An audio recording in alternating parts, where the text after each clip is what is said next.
Well, good morning, Thursday morning. Good to be with you. I want to jump straight in this morning. I had a chat with one of my elders yesterday. We were just speaking around the book of James and what we're doing and what we're looking at. And he was asking, could we not just spend a few more minutes or a few more moments around this whole struggle with trials and temptation and the whole concept of hope and what that really means for us as Christians. And I think I would be quite happy to do that this morning. And I must say it's been quite a challenge through the whole of yesterday, trying to think this through. What does it actually mean? And while I was chatting with him, he reminded me that we should really be looking at this and considering it from an eternal perspective, not just for a here and now, especially when it comes to hope. And I think that is one of the things we forget often when we're looking at Scripture. We're applying it into our lives now, but we should be looking at, yes, how do we apply it in our lives now? But how do we apply it with an eternal perspective? And I think that's where we need to go this morning. And so, yeah, as we consider James again this morning, and I just want to look at three verses from chapter 2. Let's just read it and then we can jump in. So James chapter 1 verse 2. Consider it pure joy, my brothers, whenever you face trials of many kinds, because you know that the testing of your faith develops perseverance. Perseverance must finish its work so that you may be mature and complete, not lacking anything. And so Jordan spent some time on this yesterday as well, and he also started digging into this whole concept of hope and what it means to be looking at this with a deeper understanding of the Scriptures. And so it's interesting too, yesterday afternoon I had the privilege of listening to a really good technical teaching really on how we look at Scripture by a very respected author, very respected pastor and Bible teacher. And he was saying we need to be really rethinking how we look at Scripture. And I've had to rethink it even through yesterday afternoon and last night and waking up this morning. So often when we pastors look at Scripture, we look at the Scripture and we're thinking, well, how does this get me to the gospel? How does this prepare me for the teaching of the gospel? Where he was saying, why don't we rather look at it the other way around and say, well, how does the gospel help me interpret the Scripture? What does God actually want to teach me through the Scriptures? And that's quite a different perspective. You see, if you start at the gospel, if you start at the death, burial, and resurrection of Jesus, if you start at the whole purpose that Jesus came, that Jesus died for us, that Jesus was resurrected for us, then the Scriptures take on quite a different understanding from our perspective, because we're now looking at it in today's time, and then we're looking at how does this affect us eternally? How does this have an eternal perspective on how I look at this? And so when I come to this passage, yes, James is writing to people who are struggling. He's writing to people who are going through difficulties, and he's writing to his brothers, he says. So he's saying to them, I'm in this with you. I'm not immune to any of these trials or struggles or temptations. But how do we then look at it and say, well, what happens about 10 years' time? What happens about 30 years? What happens especially when we die? That's the eternal perspective. And so when we come to trials and tribulations and temptation, we must say, yes, how do we deal with it in today's time with a perspective of later? How do we do that, and why do we do that? And so when he comes to it and he looks at it, what he's saying to us is the situations you find yourself in aren't new. The situations you find yourself in aren't going to go away. We're going to always be facing these difficulties when you face trials. And what he's saying when he says rejoice, when he says consider it pure joy, he's not saying be happy because you're facing a trial. I mean, I think that we would know he's being a little bit unrealistic. What he's saying is be happy, be joyful, rejoice when you're in the trial because of what that trial is doing for you, and because our perspective has changed from what Jesus did. So Jesus went through the trials. Jesus faced the same tribulations. Jesus faced the same temptation. Just when we think even of Jesus' time in the desert when Satan tempted him, Jesus did all of this for us so that we would be able to get through. We would be equipped. We would be strengthened and empowered. We would have our minds reset in a way, changed, so that we could face these options for ourselves, that we could get through these same trials that we're going to face every day, whether we want to or not. They're going to be difficult, and we're going to face them, and there's a purpose in them. So we consider it joy when we're in the trial, not because of the trial, but when we're in the trial because of what it's doing. I think that helps us get our mindset right, that the trials are going to come. It's what are we going to do when we are in them, and what we're doing in our minds as we looking forward. And so we need to be reminded then of Romans 8:28. In all things, God works for the good of those who are called according to his purpose, those who love him. And so we've got to consider then that not all things are good, but everything is being worked out for God's eternal purpose. Everything is being worked out for God's eternal plan, which is perfect in every way. And so we get that mindset then when we're facing trials, that there's a bigger picture going on.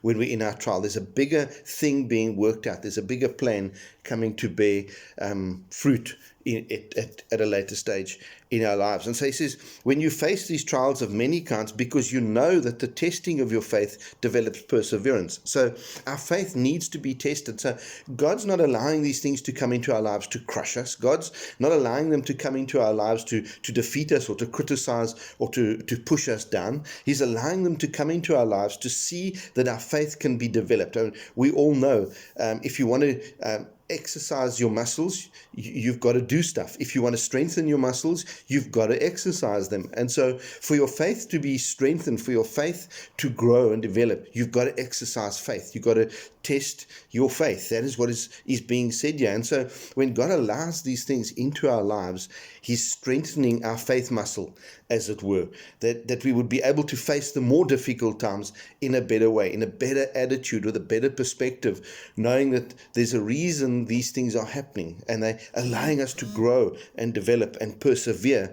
so that ultimately when our eternal reward comes, we are ready. It says that we have matured, not lacking in anything. And I think that's one of the key things, as I said the other day, that James is getting us to here. When we consider what Jesus did to who we are, to where we're going, we need to mature in our faith. I've shared about this already. We need to grow in our faith. And it says we will be lacking nothing. In other words, our perseverance, our faith is built so strong that we're equipped in every way to face what eternity has for us. And so this really, we need to dig deep for ourselves as well. And maybe we'll continue along this whole struggle of what the trials mean. But I want to get us this morning then quickly, as we're facing these trials, to be looking with an eternal perspective. What do we not want to be lacking in? What do we want to make sure our faith has brought us to? And I think that is hope. Hope is what we really need to build in our lives as we look forward. And hope comes from all these other things happening to us. Hope comes when we go into difficulties, when we go into trials, and we come through the other side. Just as scripture says, as gold is refined by fire, as Peter says, for this time you will go through these things so that your faith will be proved strong, that your faith will be proved pure. As gold is refined, as all the chaff is burnt off, as we come through our trials and our struggles, as all that other stuff is burnt off, the purity of our hope is exposed. What is our hope in? Who is our hope in? What Jesus did was to say to us, there is hope. Do not be afraid. Do not be discouraged. That which you're pushing through will come to pass, and there will be a reward at the end for you.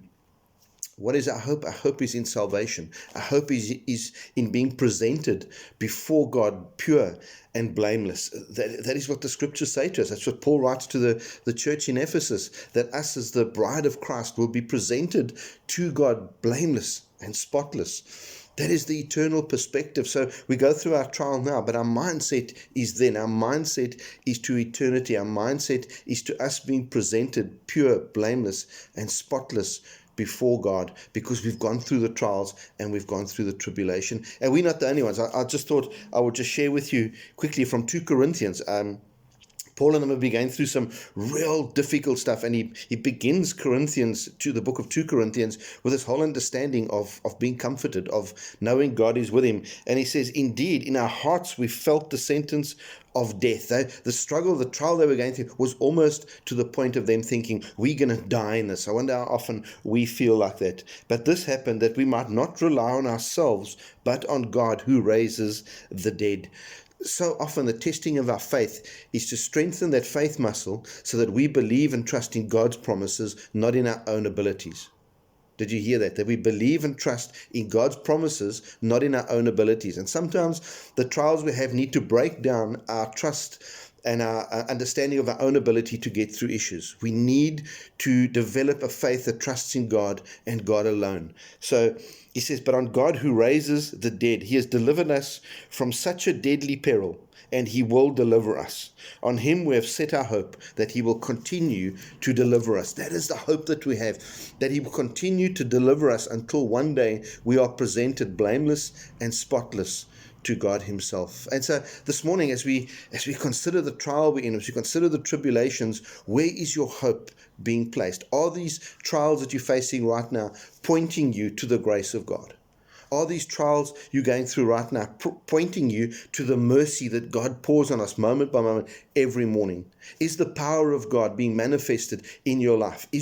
Are your spiritual eyes seeing the power of God at work as he carries you through yea, though I walk through the valley of the shadow of death, I will fear no evil? Is the power of God active in your life? Are you seeing it at work? Are you seeing his plans and purposes being worked out, his eternal perspective of what is going on right now? Friends, we really need to get our mindset shaped around what is to come. Let us get our mindset shaped around why Jesus came, what Jesus did, and what Jesus is still busy doing as he intercedes with God for you and for me. So let's not be afraid of trials. Yes, let's be wary when we go in, but let's face our trials with a different perspective, that God is at work in our lives. God is in control. Remember, God does allow things into your life that you cannot handle on your own. Let's not get to that false interpretation of that scripture that God will not give you things that you cannot handle. What's the purpose then of God himself? It's the purpose of us relying on him.